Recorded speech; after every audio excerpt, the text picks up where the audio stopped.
First topic is PID. PID means principal ideal domain. Now before moving to the definition or the concepts of PID, we need to prove two properties of an integral domain. You have already learnt about integral domain. We just need to prove two properties which we will be using in the problem solving and theorem provings of the chapter PID. So at first consider these two properties. Number one property is for any two non-zero element in an integral domain, if this ideal, this one principal ideal obviously because it is generated by the single element, so if this ideal is a subset of that ideal generated by B, then this will implies B divides A, and this is also vice versa. That means A subset of generated by A ideal subset of generated by B ideal, this will implies and implied by B divides A, where we are talking about in an integral domain and A and B must be two non-zero element, otherwise this will be absurd. So for any two non-zero elements, if this happens, this will implies and implied by B divides A. We just have to prove it. The proof is very easy. Let's take the first one, that is this generated by A subset of generated by B. Now A belongs to this generated by A, which is a subset of generated by B. That means A belongs to this. So A can be represented as some multiple of B. So let's take A equals B D1. For some D1 belongs to the domain, integral domain. A belongs to B D1. That means from here what we can say, B divides A. This proves the first part, that is the necessary part. Now conversely, let B divides A. We have to prove generated by A is a subset of generated by B ideal. So whenever B divides A, what we can write? A equals some B into D for some D belongs to capital D. Now let some X belongs to generated by A. Starting with X belongs to generated by A. That means X can be written as some A into D1. We have already used D1, so we are writing it as D2. Some X equals A into D2. Now putting that value of A, which is BD, D2. Now D2 obviously belongs to D because D is an integral domain. That means this is a multiple of B.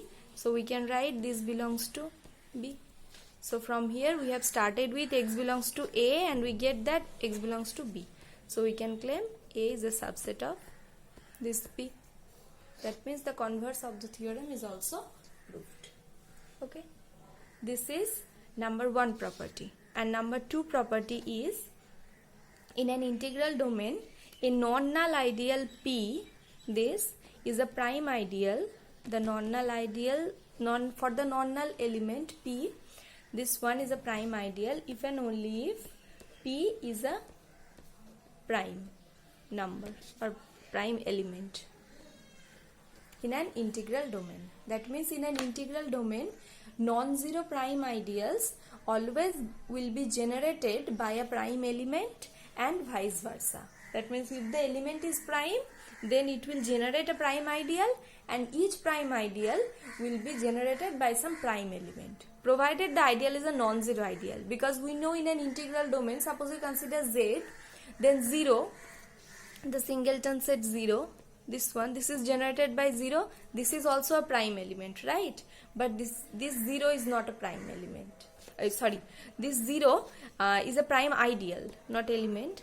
This one is a prime ideal also, but we are not talking about that 0 ideals or 0 prime ideals. We are talking about non-zero prime ideal. So whenever we get a non-zero prime ideal, it will be generated by some prime element. Okay. So starting with let the proof, let P be a prime ideal. We have to prove that P is a prime element. So we are starting with P divides AB. That means from here we can write AB equals some P into K, that is a multiple of P. That means this will belongs to this generated by P, right? Now P is a prime ideal. Whenever product of two elements belongs to P, that means either one of them belongs to P, that is either A belongs to P or B belongs to P. That means whenever A belongs to P, we can represent A. Yes, we can represent A like some P into some K1, or whenever B belongs to P, we can represent B as some P into K2. Then in that case, P divides A, or in that case, P divides B. So we have started with P divides AB, and we get that either P divides A or P divides B. So from there we can claim P is a prime element. P is a prime element. Okay. Now we need to prove the converse part, that is P is a prime element, then generated by P will be a prime ideal. So let's take, let P is a prime element, and let AB belongs to this generated by P. That means AB can be written as some P into K, multiple of P, that is P divides AB. Now P is a prime element, that means either P divides A or P divides B. That means in that case A can be written as some P into K1, or in that case B can be written as some P into K2. Just exactly like the converse part of the previous proof. So A can be written as like this and B can be written as like this. So A belongs to generated by P, or here B belongs to generated by P. That means we have started with AB belongs to P and we ended at A belongs to P or B belongs to P. That means this P is a prime ideal.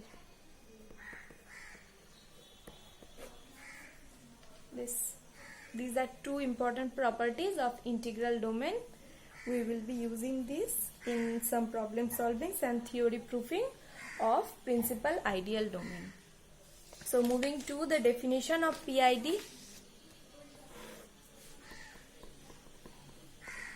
PID means an integral domain is said to be a PID or a principal ideal domain if each ideal is a principal ideal.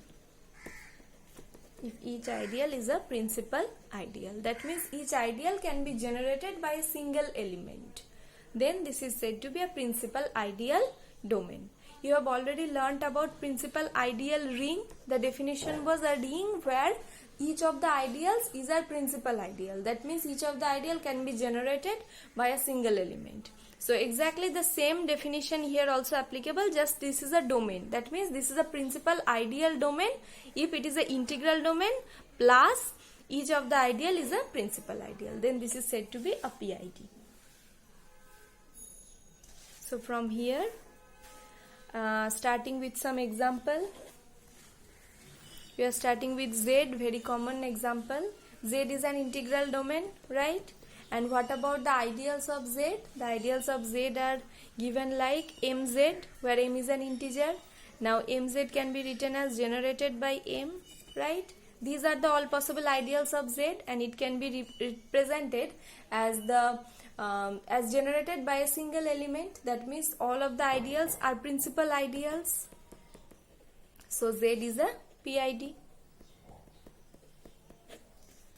That means we get first example of our PID is Z. That means Z is a UFD plus a PID also. We have already proved in the last lecture video that is Z is a UFD. That means we get one example where this is a PID and a UFD. Okay. Next example, let us consider a field F. Field means obviously integral domain, because integral domains are subsets of fields. So it is integral domain. And what are the possible ideals of fields? The only possible ideals of field is the field itself or the zero ideal. So in any case, this is generated by 0 and this is generated by the unity element 1. So in any case, this becomes a principal ideal. That means all the possible ideals of F are principal ideals, and it is an integral domain also. So any field is a PID. Any field is a PID. This type of examples are important for short type questions like 2 marks questions. Prove that a field is a PID. Then what we have to prove? That is, field means obviously it is an integral domain, and all possible ideals of fields are either F or this 0. In any case, it is generated by singleton element. So these are principal ideals. That means a field is a PID. Okay. Next example we are considering ZX. This is obviously an integral domain because it has no divisor of 0. So ZX is an integral domain, but it is not a PID. We have to prove it. That means we have to find out at least one ideal of ZX which is not a principal ideal. That means which cannot be generated by a single element. So let's try to find it. I am considering this ideal x comma 2. This one generated by these two element x comma 2. We will prove that this is not a principal ideal over ZX. This is obviously an ideal, we can say it, because it is generated by the two elements x and 2. Now if possible, let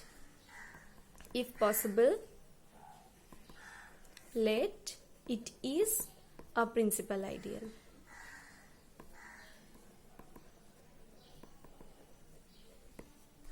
Okay, that means this ideal x comma 2 is generated by some single element, suppose hx.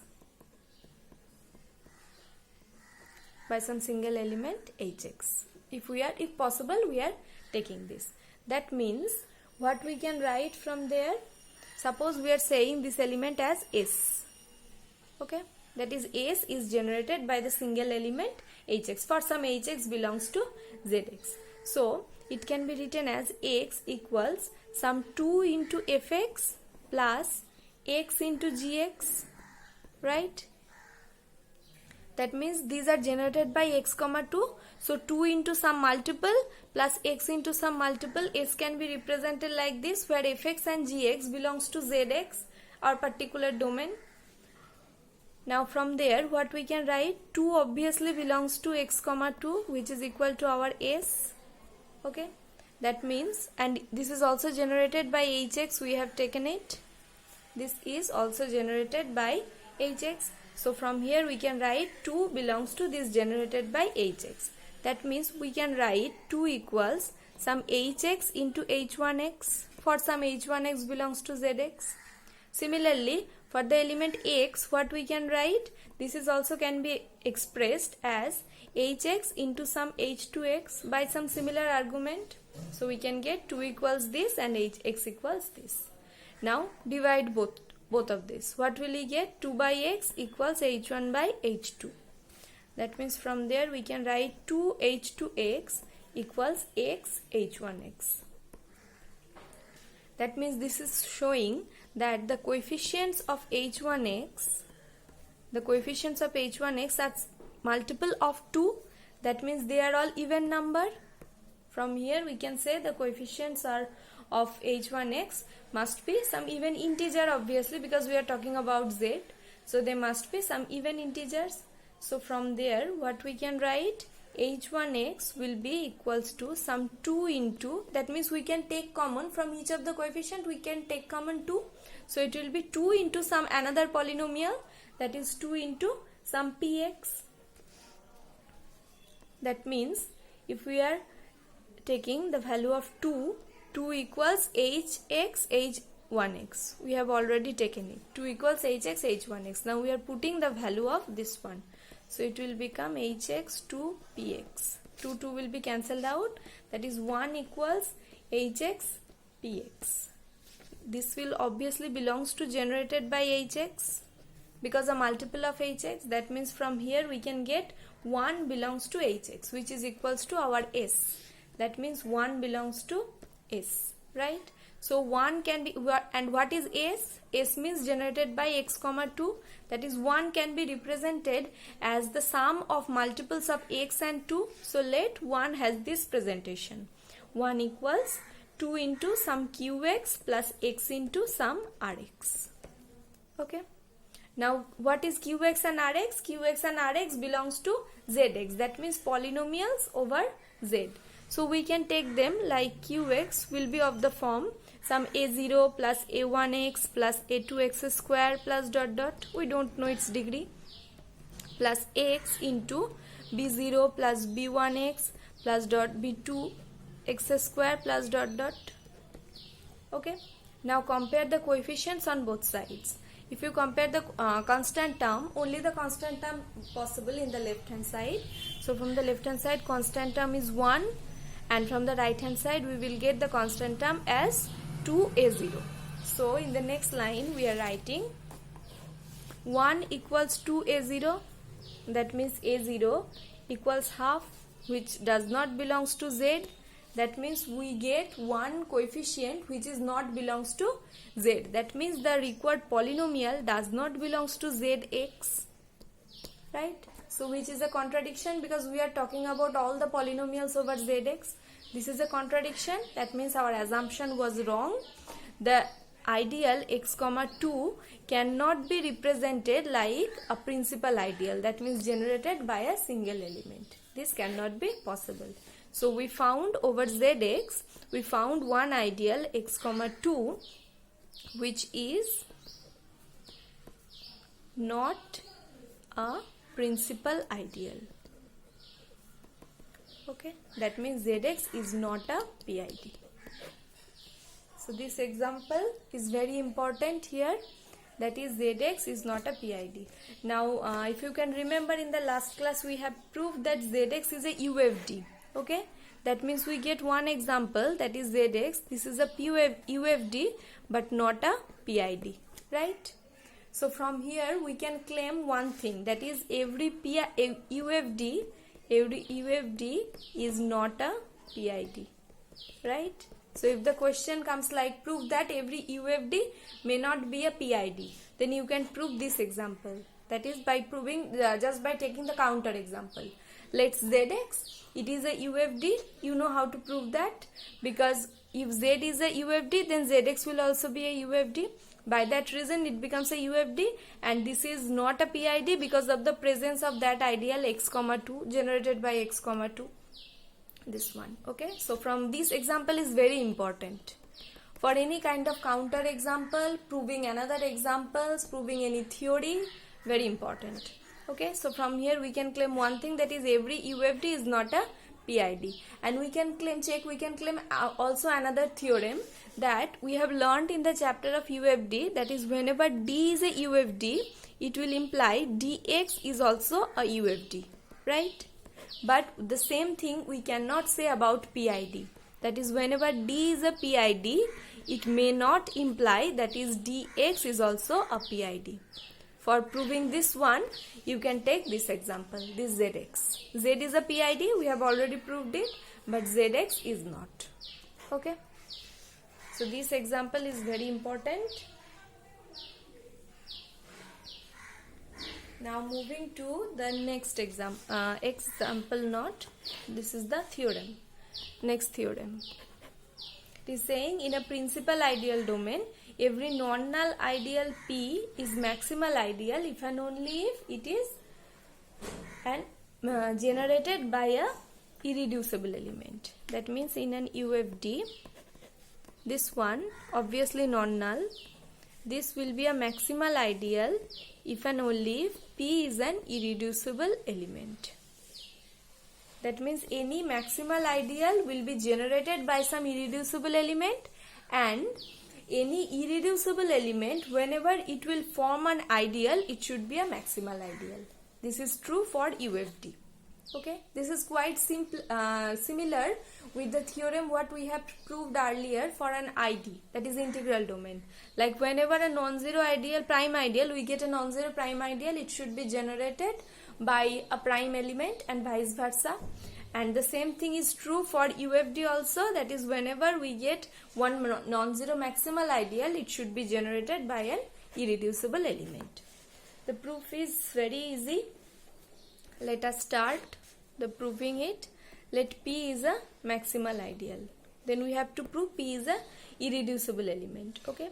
Now whenever this is a maximal ideal, that means this one cannot be with the total domain This is from the definition of maximal ideal. So this is not equal to D.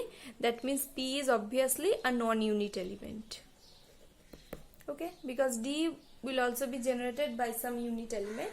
So P is a non-unit element. And we are starting with P divides AB. Okay. So in the next line we are writing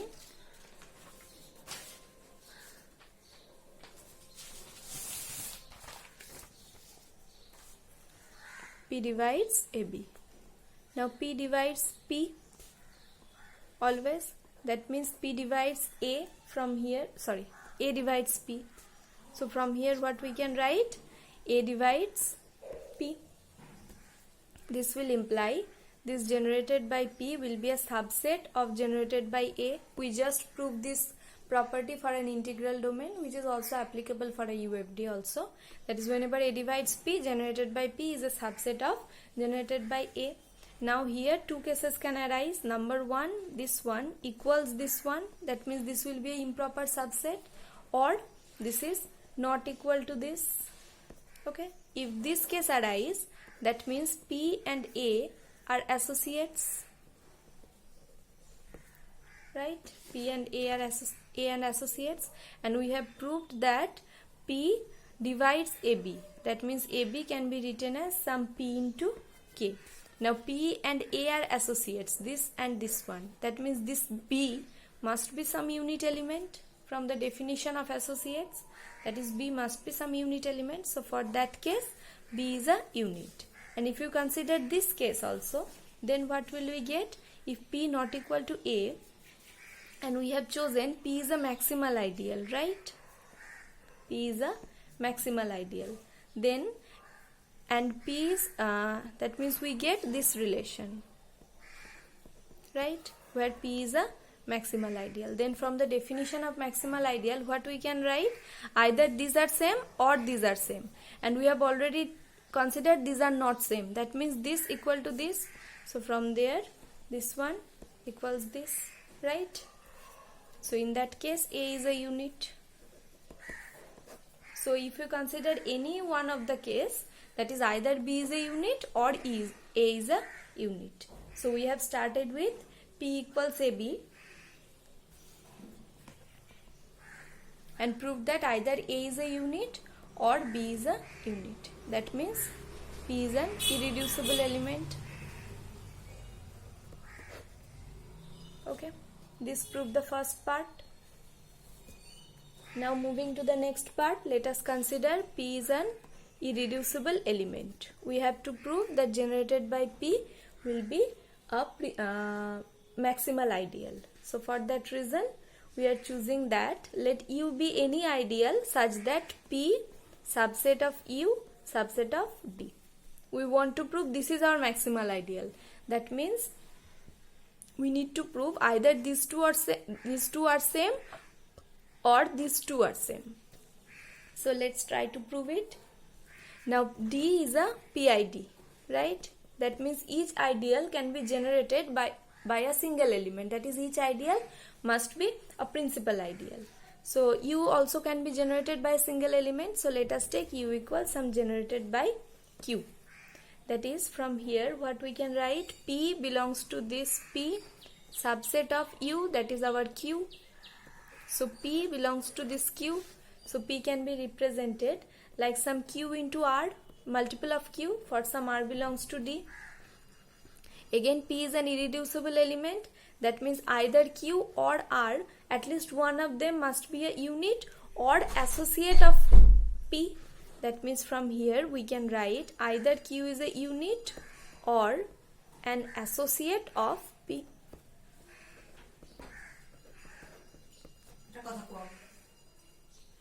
Either Q is a unit or it's an associate of P. So if Q is a unit, then generated by Q will be equal to D, right? And if Q is an associate of P, then generated by P and generated by Q both are same. So in any case, we get either U equals D or P equals U. So from this relation, what we can claim? This one, is a maximal ideal.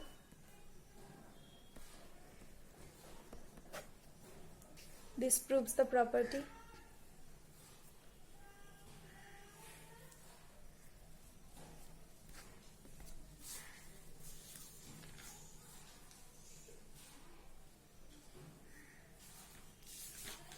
Okay, now moving to the next part, which is I'm stating one theorem here without the proof, that is every principal ideal domain is a unique factorization domain. That is every PID means it is obviously UFD, but the converse is not true. As the converse is not true, for proving this you can take the example ZX. We have already discussed it, that is ZX is a UFD but it is not a PID. So every PID is a UFD but the converse is not true. If the question comes like prove that this, then for the converse part you can take this one, that is ZX is a UFD but not a PID. Okay, and whenever PID means UFD, and we have already proved in an UFD irreducible elements and prime elements are all same. So from here we can say in a PID also the same thing happens, that is irreducible elements and prime elements are all same. So if the question comes like prove that in a PID irreducible elements are prime elements and vice versa, then you just have to prove the same thing in UFD what we have already discussed it. So just prove it and write down that PID is a UFD, so all the property enjoying by UFD will also be satisfied by PID. So in a PID every irreducible elements are prime element and vice versa. Now using this theorem we can claim another one theorem which is very important in problem solving, and the theorem is,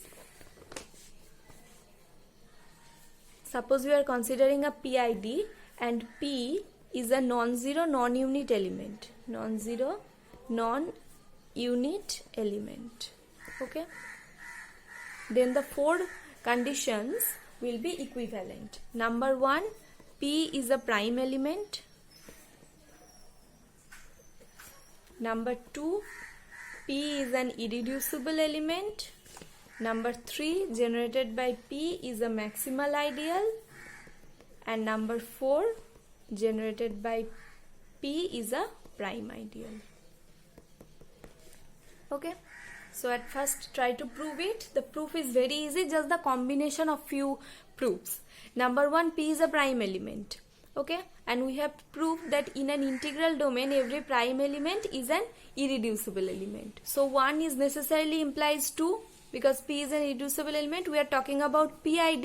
PID means obviously it is an integral domain, ID. So every prime element is an irreducible element. So from here 1 implies 2. And we have just proved in a PID, whenever we get one non-zero maximal ideal, it will be generated by some irreducible element and vice versa. That means this one is generated by some irreducible element, so this must be a maximal ideal just by the previous theorem. So 2 implies 3, and for 3 implying 4, maximal ideal is a prime ideal, we know that. Okay, so 3 implies 4, and similarly 4 implies 1, because in an integral domain every non-zero prime ideal will be generated by some prime element and vice versa. So also 4 implies 1. That means these 4 conditions are equivalent over a PID. Okay. This theorem is very much important in solving problems, because any kind of prime ideal or maximal ideal related problems we can use this theorem. That means the prime ideal and irreducible ideal are same, that is equivalent over a PID, and the prime element and irreducible element are also equivalent over a PID. Okay, so PID basically enjoys very strong properties. So these are one of them. So this is also another important theorem, and we will discuss the examples of this chapter PID and the previous chapter UFD in the next chapter of ED. ED means Euclidean domain. In the next class we will be discussing about Euclidean domain, and there we will solve few more problems about ED, PID and UFD. Actually, by then you will be knowing about three of the domains, PID, UFD and ED. Then the problem solving will be easier. Okay.